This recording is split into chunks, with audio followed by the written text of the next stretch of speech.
বাহ হুজুর বাহ, জুতা তো সেই লেভেলের চুরি মারতে আছে।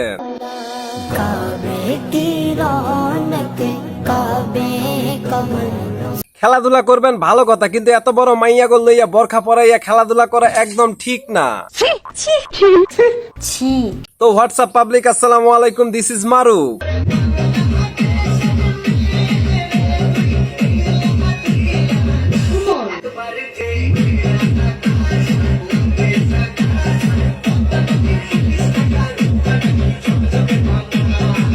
বরখা একখান গায়ে দিয়া কি রকমের দেহ দুলাইতে আছে, একেবারে কনফার্ম জান্নাতি। আপনি তো সেলসেলায় বেচতে যাবেন।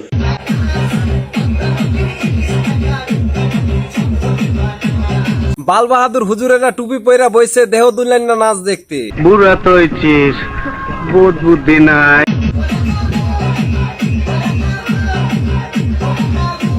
সারেকেও সামনে বরখা পয়রা স্টুডেন্ট দেহ দুলাইতে আছে, আর সারেরা এই দেহ দুলাইন না দেখে ফিল নিতে আছে। Oh my God! দেখে আমিও অবাক হয়ে গেছি, দুনিয়াটা কোথায় গিয়ে থামছে। আল্লাহ, আমাকে তুমি উঠায় নাও। শিক্ষা প্রতিষ্ঠান থেকে যদি এই রকমের শানিলিয়ন নোরা ফাতে বাইরে, তাহলে তো দেশের শিক্ষার পড়ালেখা করলেও বাসন মাজতে হইব, পড়ালেখা না করলেও বাসন মাজতে হইব। পার্থক্য শুধু হলো ছাই আর ভিমবার। পড়ালেখা না কইরা যাইও ভাতার বাড়ি, গোঠা কিন্তু একদম ফ্রি। মারের উপরে কোনো ওষুধ নাই। শুধু হলো ছাই আর ভিমবার। এই রকমের টিকটক মারানি না হইয়া শিক্ষিত মা হ, এতে তোর পোলাপাইনে গরু ছাগল হবে না। সন্দেহ, তুই ঠিক কথা বলেছিস। আমাকে দিয়ে কিচ্ছু হবে না সেটা আমি জানি, আমাকে দিয়ে কিচ্ছু হবে না সেটা আমি জানি। প্রতিবন্ধীকে দিয়া যে কিছু হবে না এটা মোরা জানি। সেই ছেলের মায়ের কপাল খুলে যাবে, যে ঘরের বউ হব আমি।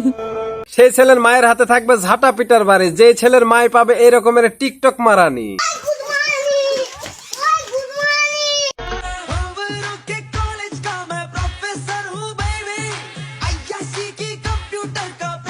স্যার, আপনারা দেখলেই বোঝা যায় আপনি একটা গ্রামের বলদ মার্কা সার। সঠিক বলেছেন।